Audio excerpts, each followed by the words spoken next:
Hello everyone, कैसे हैं आप सभी लोग। चलिए देख लेते हैं आने वाले नेक्स्ट 7 डेज में आपके पार्टनर की फीलिंग्स, इमोशंस क्या होने वाले हैं, क्या उनके तरफ से क्या कोई नेक्स्ट एक्शन है या क्या कहना चाहते हुए आने वाले नेक्स्ट 7 डेज में कैसा फील करेंगे, क्या फील करेंगे, उनकी एक्शंस क्या रहेंगी, या फिर ये स्त्री पुरुष जो भी हैं आप ध्यान कर सकते हो। ठीक है, हम देखेंगे कि नेक्स्ट 7 डेज में क्या पॉसिबिलिटीज, क्या प्रोबेबिलिटी है या क्या हो सकता है इस रिश्ते में, हम देखने वाले हैं। ध्यान कर लीजिए आप अच्छे से अपने पर्सन का, डिवाइन गाइड करें और बताएं मुझे आने वाले नेक्स्ट 7 डेज में क्या होगा। सो 2 कार्ड्स ऑलरेडी यहाँ पे आ चुके हैं, एस ऑफ वैंड से और नाइट ऑफ पेंटिकल्स। ओके, और बताएं डिवाइन गाइड करे क्या सोच रही है व्यक्ति। 3 of swords, temperance, the chariot. यहाँ पे 2 कार्ड्स हैं, 3 of wands, queen of wands, 5 of swords, the strength, S of pentacles. Okay, bottom deck की एनर्जी है व्हील ऑफ फॉर्चून। सो आपके पर्सन की एनर्जी में जो राशि पिक हो रही है वो राशि है सजिटेरियस धनु राशि, एक्वेरियस कुंभ राशि, पाइसेस मीन राशि, वृश्चिक स्कॉर्पियो राशि है, कैप्रिकॉर्न मकर राशि, कन्या वर्गो राशि है, मिथुन जेमिनी राशि है, एरीज मेष राशि। ओके, ये सारी राशियां हाईलाइटेड साइन है। हालांकि 12 साइन रीडिंग होती है, बट जो हाईलाइटेड साइन है मैंने आपको वो बता दिया। नंबर्स की यदि बात करूं तो नंबर 3 काफी स्ट्रांगली यहाँ पर रिप्रेजेंट हुआ है। नंबर 3, नंबर 5, नंबर 14 और नंबर 7 है। ओके, अब मैं बात करूं कि आने वाले नेक्स्ट 7 डेज में ये पर्सन क्या सोचने वाले या क्या इनकी एनर्जी रहेगी। ये तो चीजें यहाँ पे क्लियर है कि ये पर्सन जो है आने वाले नेक्स्ट 7 डेज में इनको ऐसा लगेगा कि ये रिलेशनशिप ना पूरी तरीके से एंड हो चुका है। ठीक है, एंडिंग हो चुकी है इस रिश्ते की। अब इस रिलेशनशिप में कोई नई शुरुआत नहीं हो सकती, या किसी भी तरीके से इस रिश्ते में अब आगे बढ़ना या हिम्मत दिखाना या अपनी स्ट्रेंथ दिखाना इस रिश्ते में कि अभी भी इस रिश्ते में बहुत कुछ बाकी है या अभी भी बहुत सारी चीजें हो सकती है, ये इनको समझ में नहीं आएगा। बिकॉज इनका माइंड जो है ना मल्टीपल चीजें सोचते हुए नजर आ रहे हैं। इनका माइंड जो है मल्टीपल चीजों को जो है एब्जॉर्ब कर रहा है कि आपने इनको किस तरीके से प्यार दिया, किस तरीके से इन्होंने आपको पैम्पर किया, आपने इनको किस तरीके से पैम्पर किया। ये सारी चीजें ना ये सोच सोच के काफी हर्ट होने वाले। बिकॉज जिस टाइम पे आप दोनों का रिश्ता था या रिलेशनशिप जिस तरीके से चल रहा था ना, उस समय को, उस मोमेंट को ये व्यक्ति बहुत ज्यादा याद करने वाले, और कहीं ना कहीं उस मोमेंट को याद करके ये खुद को बहुत ज्यादा बेबस, लाचार समझते हुए नजर आ रहे हैं। और ये ज्यादा फोकस करेंगे अपने करियर लाइफ की तरफ, पैसे बनाने में, करियर में उन्नति, ग्रोथ कैसे आए, इन सारी चीजों पे इनका फोकस बहुत ज्यादा दिख रहा है। साथ ही साथ ये आपको मिस करते हुए भी नजर आ रहा है। आपको जब सोचते हैं ना तो इनको बहुत खुशी फील होती है। जब ये सोचते हैं कि आप दोनों का रिलेशनशिप किस तरीके से एंड हुआ था, तो उस टाइम पे इनको बहुत ज्यादा अफसोस होता है, बहुत ज्यादा डाउन फील करते हैं कि क्यों इन्होंने उस समय वक्त रहते आपको समझा नहीं, या वक्त रहते इन्होंने उन सारी चीजों को क्यों प्रायोरिटी लिस्ट पे नहीं रखा जब आप इनसे चाहते थे। एक्सपेक्टेशंस आपने रखा था, आपने वक्त के साथ साथ ना कहीं कॉन्फर्माइज करना सीख लिया। आप माने या ना माने, वक्त के साथ साथ आपने एडजस्ट करना, कॉन्फर्माइज करना डेफिनेटली सीख लिया है। और ये आपके पर्सन की एनर्जी में भी नजर आ रहा है कि ये पर्सन जो है काफी लंबे टाइम से एक राइट टाइम का वेट कर रहे हैं। इनको ऐसा लग रहा है वो राइट टाइम आ क्यों नहीं रहा। इनको ये नहीं पता कि रिलेशनशिप में कभी राइट टाइम आता नहीं है, लाना पड़ता है, एक्शंस लेना पड़ता है। यदि आप अपने माइंड में सोच विचार कर रहे हो, सो सिर्फ सोच विचार करने से चीजें हील नहीं होती या चीजों में सुधार नहीं होता। आपको सामने वाले के प्रति एक्शन भी लेना पड़ता है, सामने वाले के प्रति थोड़ी हिम्मत दिखानी पड़ती है, या सामने वाले के प्रति थोड़ा प्यार दिखाना पड़ता है, तभी जाकर के आप इस रिश्ते में हील कर पाओगे या फिर रिलेशनशिप को आगे लेके जा पाओगे। बट आपके पर्सन जो है किसी भी तरीके से ये एक्सेप्ट नहीं कर पा रहे कि इनको इतनी तकलीफ क्यों मिले। बिकॉज आपको, आपके पार्टनर को ना खुद की तकलीफें लगती है, खुद के दर्द को ये महसूस करते हैं कि मुझे दर्द हो रहा है, बट ये खुद की तकलीफ में ना परेशान होते हैं। बट बात यदि दूसरे लोगों की जाए तो उनकी तकलीफें इनके लिए कोई मायने नहीं रखती। यदि मायने रखती है आपका डिप्रेशन में जाना या आपका प्रॉब्लमेटिक सिचुएशन में जाना या आपका रोना धोना से इनको फर्क पड़ता। ठीक है, आप जितने रोते धोते हो या इस रिश्ते को बचाने की कोशिश करते हो, यदि ये सारी चीजों से, यदि इन चीजों से आपके पार्टनर को इफेक्ट पड़ना होता, सो डेफिनेटली ये सोच विचार करते, इनको इफेक्ट भी पड़ता और ये इन सारी चीजों को लेके बहुत ज्यादा सोचते भी। बट ऐसा लग रहा है कि ये पर्सन जो है किसी भी चीज को लेकर के ना ज्यादा सोच विचार में इन्वॉल्व नहीं होना चाहते। इनको ऐसा लग रहा है जो हो बहुत प्रैक्टिकल तरीके से हो और एक राइट टाइम आने पे, एक सही समय आने पे सारी चीजें खुद ब खुद सॉल्व हो जाए, सारी चीजों में सुधार आए। इन सारी चीजों को कहीं ना कहीं ये सोचते हुए नजर आ रहा है। ऐसा लग रहा है कि ये पर्सन अपने लाइफ में एक नई शुरुआत को लेकर काफी ज्यादा होपफुल है। बिकॉज यहाँ पे एस ऑफ पेंटिकल्स की एनर्जी है। आपके पर्सन लंबे टाइम से स्टक रहने के कारण इस रिश्ते में इनको ऐसा लग रहा है कि अब इस रिश्ते में एक नई शुरुआत होनी चाहिए, ये रिलेशनशिप ग्रो करना चाहिए, बिकॉज इनको एक एंडिंग का सामना करना पड़ा इस रिश्ते में। आपके पार्टनर खुश नहीं है, ओपन अप नहीं हो पा रहे, कहीं ना कहीं खुल के अपने लाइफ को ना जी नहीं पा रहे। इनको ऐसा लग रहा है कि रिलेशनशिप में यदि मैं रहूंगा या रहूंगी तो मैं अपने लाइफ में बहुत ज्यादा चीजों को पीछे छोड़ दूंगा या पीछे छोड़ दूंगी, यानी कि आपके आने से ना इनका एक कंफर्टेबल जो जोन है ना वो खत्म होता है, ठीक है। बिकॉज यहाँ पे 5 ऑफ वैंड्स और 6 ऑफ कप्स की एनर्जी आई है जो क्लियरली बता रही है कि आपके पर्सन इस रिलेशनशिप में हैप्पीनेस चाहते हैं, ग्रोथ चाहते हैं, बट इनको दूसरी साइड ये लगने लगता है कि जब भी आपके साथ रिश्ते में इन्वॉल्व होते हैं या जब भी आपके साथ चीजों को सही करने की कोशिश करते हैं तभी उसमें ना ऑब्स्टिकल्स आना स्टार्ट हो जाती है। देखो यहाँ पे एक बैलेंस की एनर्जी बन रही है, दूसरी तरफ लड़ाई झगड़े आर्गुमेंट्स की एनर्जी बन रही है, ठीक है। एक दूसरे को डिसअपॉइंट करना, एक दूसरे से आर्गुमेंट करना या एक दूसरे के लिए बाउंड्री क्रिएट करने वाली एनर्जी है। जब भी आप दोनों एक दूसरे के संपर्क में आते हो या एक दूसरे से बात करने की कोशिश करते हो, सो डेफिनेटली आप दोनों में जो है अंडरस्टैंडिंग अच्छी नहीं बन पाती या फिर बातचीत के दौरान आप दोनों में बहस हो जाती है। कुछ तो चीजें हैं जो इस पर्सन को भी समझ में नहीं आती और आपको भी समझ में नहीं आती। ये पर्सन अपने ईगो, अपने एटीट्यूड, अपने अहंकारी स्वभाव में ज्यादा बिजी रहते हैं, ज्यादा सोच विचार करते हैं कि मेरे ईगो को सेटिस्फेक्शन मिले, मेरे ईगो को प्रायोरिटी दी जाए। हालांकि ये सोचते नहीं है कि एक रिश्ते में यदि इनको रहना है सो डेफिनेटली इनको दोनों तरफ से सोच समझ के रहना पड़ेगा, राइट।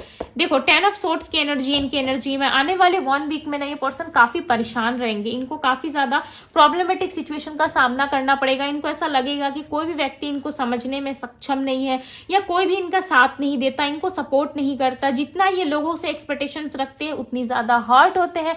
इस रिश्ते से भी आपके पार्टनर ने काफी ज्यादा एक्सपेक्टेशंस रखी, इस रिलेशनशिप में भी कहीं ना कहीं इन्होंने अपना 100% देने की कोशिश करी। हालांकि ये देते नहीं है, माइंड ही माइंड में कहीं ना कहीं सोच लेते हैं, यानी कि इनके दिमाग में देखो बहुत सारी चीजें चलती है। इनको ऐसा लगता है कि मैंने इक्वल गिव एंड टेक करा, मैंने बहुत सारी चीजें करी, मैंने सब चीजें करके देख ली इस रिश्ते में, ये रिलेशनशिप तो सुधरने का नाम नहीं ले रहा, या आप इनको समझने में सक्षम नहीं हो या आप इनको लेकर के कोई भावनाएं नहीं रखते। तो लॉट्स ऑफ चीजें ये अपने माइंड में सोच रहे हैं जिसकी वजह से ये हेडेक लेते हुए, परेशान होते हुए नजर आ रहे हैं। हालांकि पॉजिटिव साइड भी है, ऐसा नहीं है कि सिर्फ और सिर्फ नेगेटिव साइड से ये सोच रहे हैं। इनको पॉजिटिव यदि कुछ दिखता है तो वो इनके करियर में इनको ज्यादा दिखता है।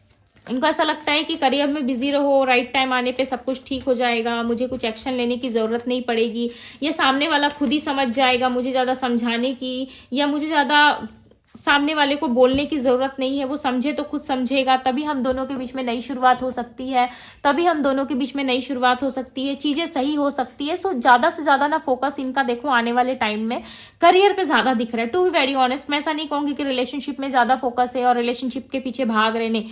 आप भी अपने रिलेशनशिप की सच्चाई जानते हो, आप इस पर्सन की सच्चाई जानते हो, आपको पता है कि ये पर्सन पैसों को लेकर के और अपने करियर को लेकर के ज्यादा प्रायोरिटी लिस्ट पे रखते हैं, चाहे ये मैरिड हो अनमैरिड हो। इनको एक स्टेबल लाइफ चाहिए, एक हैप्पी रिलेशनशिप चाहिए, नई शुरुआत चाहिए अपने जीवन में, जिसके लिए ये मेहनत करते हुए, चीजों पे फोकस करते हुए ज्यादा नजर आ रहे हैं। ओके, इनमें मुझे बताएं कि आने वाले 1 वीक में कोई एक्शन होगा इनका। ये तो इनकी फीलिंग्स थी, अब हम इनके एक्शंस देखते हैं। बिकॉज ये देखो बहुत सारे ना कंफ्यूजन का सामना करेंगे आने वाले 1 वीक्स में। इनके माइंड में लॉट्स ऑफ कंफ्यूजन रहेगी और उन कंफ्यूजन में कहीं ना कहीं ये सोल्यूशन ढूंढने की बजाय उस रिश्ते में खामियां ढूंढने की कोशिश कर रहे हैं कि कोई एक गलती नजर आए जिससे कि ये पर्सन उस गलती से या उस रिश्ते से बाहर निकल सके। 5 ऑफ सोर्ड्स को क्लैरिफाई करते हैं। देखो 6 ऑफ पेंटिकल्स, ये बैलेंस तो करना चाहते हैं। देखो इनके माइंड में बैलेंस है, 666 की एनर्जी बहुत ज्यादा है, चांसेस है आप दोनों में बैलेंस हो इस रिश्ते में। बिकॉज ये पर्सन आपसे ज्यादा ना इस रिश्ते को प्रायोरिटी देना चाहते हैं। इनको ऐसा लगता है कि रिलेशनशिप यदि ठीक रहेगा, यदि मैं इक्वली गिव एंड टेक कर पाऊं, इनका माइंड ऐसा कह रहा है। आने वाले 1 वीक में डेफिनेटली इनको इंट्यूशन मिलेगा। यदि इस रिश्ते को इन्होंने बैलेंस कर लिया ना तो ऑटोमेटिक आप बैलेंस हो जाओगे, आप इस रिश्ते में इक्वल गिव एंड टेक करने को रेडी होगे। बट ये होगा कैसे? आपके पार्टनर के माइंड में सिर्फ और सिर्फ उनका करियर ही ज्यादा चलता हुआ नजर आ रहा है। ऐसा लग रहा है करियर पे इनका फोकस ज्यादा है, बिकॉज हर तरफ इनके माइंड की एनर्जी में पैसे ज्यादा दिखाई दे रहे हैं, मनी ज्यादा दिखाई दे रहा है। या तो कहीं पे खर्चा हो रहा है इनका, या आने वाले समय में बहुत खर्चा हो जाएगा, या आपके लाइफ में एंटर करने से इनके खर्चे बहुत ज्यादा बढ़ते हैं, जिसकी वजह से खर्चों की वजह से ये पर्सन काफी परेशान है। इनमें मुझे बताएं 1 वीक में क्या एक्सपेक्टेड है, क्या चीजें होने वाली, क्या इनकी तरफ से कोई नेक्स्ट एक्शन है, क्या कोई एक्शन है। पेज ऑफ पेंटिकल्स, चीजों को होल्ड कर रहे ये पर्सन, देखो चीजों को होल्ड कर रहे हैं, अटके हुए अपने डिसीजन पे, राइट डिसीजन लेने में ये सक्षम नहीं है व्यक्ति। इनको ऐसा लग रहा है करियर ही बेस्ट है, करियर की तरफ जाना चाहिए, बट अबंडेंस भी साथ ही साथ एक्सेप्टेड है। ओके, ऐसा लग रहा है अबंडेंस भी एक्सेप्टेड है, अबंडेंस चाहते हैं ये पर्सन इस रिश्ते में, बट कहीं ना कहीं इस रिलेशनशिप में ना चीजों को इन्होंने बहुत ज्यादा लाइट तरीके से लिया हुआ है। आप दोनों के रिलेशनशिप में देखो अबंडेंस एक्सपेक्टेड है, मैं बार बार कह रही हूँ कि अबंडेंस है, बिकॉज यहाँ पे दी सन का और 8 ऑफ वैंड्स का कार्ड आया हुआ है, जो क्लियरली बता रहा है आप दोनों के बीच में एक न्यू बिगनिंग को, आप दोनों के बीच में बहुत ज्यादा चीजें जो है वो सही हो सकती है, या बहुत सारी चीजों में जो है सुधार हो सकता है। पर यहाँ पे ना चीजें जो है वो बहुत ज्यादा अटकती हुई भी नजर आ रही है। ऐसा लग रहा है चीजों में सुधार होने से ज्यादा आप दोनों में आर्गुमेंट बहुत ज्यादा होती है। ठीक है, आपके पर्सन जो है कुछ टाइम तक अपने करियर में भी इन्वेस्ट करना चाहते हैं, कुछ टाइम वहां पे भी इन्वेस्ट करके देखना चाहते हैं कि वहां से क्या चीजें प्रॉफिट मिलती है, या ये पर्सन एक ऐसे रिश्ते में इन्वेस्ट करना चाहते हैं जहां पे स्टेबिलिटी हो। आपके पर्सन ना स्टेबिलिटी के पीछे भागने वाले इंसान है। ठीक है, आपको बुरा लग रहा होगा सुन के, बट ये चीजें क्लियरली यहाँ पे निकल करके आ रही है कि आने वाले 1 वीक में ये रिश्ते से ज्यादा ना पैसों को और कहीं ना कहीं अपने आप को ज्यादा वैल्यू करेंगे। हालांकि इस रिश्ते में प्रयास करने की कोशिश इनकी नहीं दिख रही, ये एक राइट समय का वेट कर रहे हैं, यानी कि एक राइट टाइम का वेट करते हुए नजर आ रहे हैं। ऐसा लग रहा है कि जब वो सही समय आएगा तो चीजें सही हो जाएंगी, बट उसके लिए कोई प्रयास, किसी भी तरीके की एक्टिविटी इनके तरफ से नजर नहीं आ रही है। हालांकि ये करे ना करे, इस रिलेशनशिप में किसी तरीके की एक्टिविटी रखे ना रखे, बस इस रिलेशनशिप के प्रति आपको कुछ चीजें, कुछ सच्चाई जानने को जरूर मिलेंगी, जिसकी वजह से ये रिश्ता अटक रहा है, या फिर ये पर्सन क्यों ऐसा कर रहे हैं इसका रीजन आपको डेफिनेटली पता चलेगा। बिकॉज यहाँ पे क्लियरली नजर आ रहा है कि ये पर्सन जो भी चीजें अपनी तरफ से कर रहे हैं या किसी भी तरीके की चीजों में इन्वॉल्व क्यों ना हो, इनको एहसास जरूर होगा। ठीक है, इनको एहसास जरूर होगा आने वाले टाइम में ना, इनको डेफिनेटली इस चीजों का एहसास जरूर होगा कि इन्होंने क्या करा अब तक से, क्या करना चाहिए था इनको, और ये किस चीज में बिजी रहे, इन्होंने कहाँ अपना समय वेस्ट किया, कहाँ पे चीजें खराब हुई, इन चीजों पर डेफिनेटली इनका फोकस जरूर होगा। ओके, दी हैंगमैन को क्लैरिफाई करे डिवाइन, ये क्यों स्टक है, दी हैंगमैन को क्लैरिफाई करे। हालांकि कोई ट्रुथ जरूर रिवील होगा। इनको ऐसा लग रहा है ना ये रिलेशनशिप खत्म हो गया है, तभी ये राइट टाइम का वेट कर रहे हैं। टाइम का वेट करना यानी कि ये पर्सन जो है इस रिश्ते में जो भी चीजें खराब हुई है या जिस भी तरीके से आप दोनों में स्टक हुआ है ये रिश्ता, उसमें डेफिनेटली ये चाहते हैं कि वो सारी चीजें खत्म हो आप दोनों के बीच में, और एक नई शुरुआत जरूर है। बिकॉज यहाँ पे व्हील ऑफ फॉर्चून का कार्ड आया हुआ है, और ये व्हील ऑफ फॉर्चून का कार्ड ये क्लियरली बता रहा है कि आप दोनों के बीच में जो भी चीजें खराब हुई है, जिस भी तरीके से रिलेशनशिप में एंडिंग हुई है ना, उस एंडिंग में कहीं ना कहीं एक नई शुरुआत जरूर है। आप माने ना माने इस बात को, सत्य हो या ना हो, आपको ऐसा लग रहा है नहीं लग रहा है, ओके, बट यहाँ पे चांसेस हैं कि आप दोनों के रिलेशनशिप में चीजें शुरुआत हो। बिकॉज यहाँ पे डेथ एंड रीबर्थ का कार्ड है, जो चीजें खत्म होती है वो वापस शुरू भी जरूर होती है, राइट। यदि किसी चीज में एंडिंग है सो डेफिनेटली एक नई शुरुआत भी साथ में होती जरूर है। ओके, सो ये है आपके लिए गाइडेंस। दी एम्प्रेस का कार्ड है यहाँ पे, और एस ऑफ कप्स का। आप बहुत ज्यादा प्यार फील करोगे आने वाले 1 वीक में, कहीं ना कहीं आपके अंदर प्यार, इमोशंस बहुत ज्यादा होंगे। आप हर चीज को लेके बहुत ज्यादा एक्साइटेड रहोगे, आप हर चीज को बहुत प्यार से करने की कोशिश करोगे। आपके हर तरफ मुझे एक नई ऊर्जा, मदर यूनिवर्स का सपोर्ट, कहीं ना कहीं मदर यूनिवर्स आपको ब्लेसिंग्स देती हुई नजर आ रही है, या फिर आप एक मदरली नेचर में आते हुए नजर आ रहे हो। आप बहुत सोच विचार करोगे कि इस रिश्ते में मुझे क्या मिला, क्या एक्सपेक्टेड थी, क्या चीजें मुझे मिलनी चाहिए थी, या क्या चीजें मेरे डेस्टिनी में लिखी गई है। आप उस चीज को लेके बहुत सोच विचार करोगे। साथ ही साथ आप यूनिवर्स से यहाँ पे प्रे करते हुए नजर आ रहे हो, ऐसा लग रहा है आप यूनिवर्स से प्रे करोगे, ईश्वर से दुआ करोगे कि मेरे लाइफ में जो भी चीजें हैं मुझे मिले। मेरे लाइफ में खुशी एक्सपेक्टेड है तो मुझे खुशी मिले, जो भी मेरे जीवन में एक्सपेक्टेड है मेरे कर्मा के अकॉर्डिंग यूनिवर्स मुझे वो जरूर वो चीजें मुझे प्रोवाइड करे। बिकॉज यहाँ पे आप अपने लिए जस्टिस, अपने लिए इंसाफ मांगते हुए, अपने लिए प्यार मांगते हुए नजर आ रहे हो, और आप भी कहीं ना कहीं ओवर थिंकिंग का सामना जरूर करोगे। इस ओवर थिंकिंग के दौरान आप एक चीज जरूर नोटिस करना, आपके अंदर एक एटीट्यूड जरूर रहेगा, ठीक है, कि मैंने कुछ गलत नहीं करा है। अब हो सकता है आप एक्सेप्ट नहीं कर रहे कि भाई मैं तो अहंकारी नहीं हूं, मैं तो एटीट्यूड नहीं हूं। देखो हर इंसान के अंदर अपना ईगो और अपना एटीट्यूड होता है, ठीक है। सो एक्सेप्ट करो, यदि है सो यस मैं हूं ऐसा, एक्सेप्ट करो। बिकॉज यहाँ पे क्लियरली नजर आ रहा है कि आपके अंदर एक ऐसा अहंकारी स्वभाव देखने को मिलेगा जो आप रियलाइज करोगे कि यस मेरे पास तो बहुत सारी चीजें हैं, मेरे पास मदर यूनिवर्स का सपोर्ट है, मेरे पास लव है, प्यार है, फैमिली है, आसपास के लोग हैं, बहुत सारी ऐसी चीजें हैं जिसमें मैं खुश रह सकता हूँ या खुश रह सकती हूँ, मैं भी प्यार डिजर्व करता हूँ या मैं भी प्यार डिजर्व करती हूँ, जिसकी वजह से ना आप इस चीज को प्रायोरिटी लिस्ट पे जरूर रखोगे और खुद की अहमियत को जरूर समझोगे और आप ये जरूर समझोगे कि मदर यूनिवर्स मुझे ब्लेसिंग्स दे रही है, मदर यूनिवर्स मेरे लिए कार्य कर रही है या मदर यूनिवर्स बहुत जल्द मुझे ब्लेसिंग्स देने वाली है,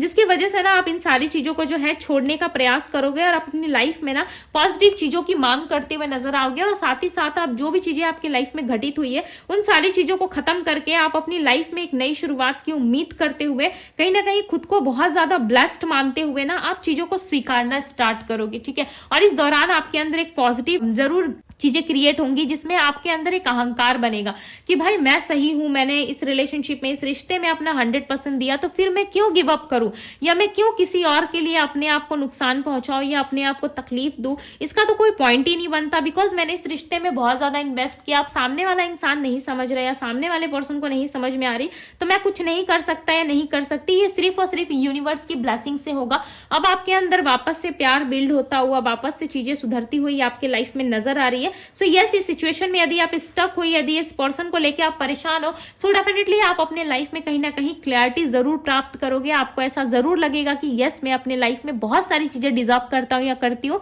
सो आपको इस चीज में ना क्लैरिटी जरूर मिलेगी, जाने अनजाने ना सही आप इस चीज को समझोगे जरूर आने वाले टाइम में। ओके, सो ये थी गाइस आपकी रीडिंग। यदि रीडिंग पसंद आई हो तो रीडिंग को लाइक जरूर कीजिएगा। डिवाइन टैरो पे यदि पहली बार आए हैं तो डिवाइन टैरो को सब्सक्राइब करें, लाइक करें, ढेर सारा प्यार दिए। यदि आप मुझसे पर्सनल रीडिंग चाहते हैं तो पर्सनल रीडिंग के लिए आप मुझे इंस्टाग्राम में डीएम करो, इंस्टाग्राम का लिंक आपको डिस्क्रिप्शन बॉक्स में मिल जाएगा। सो अभी के लिए बस इतना ही, मैं मिलती हूँ आप सभी से अगली रीडिंग में। Bye guys.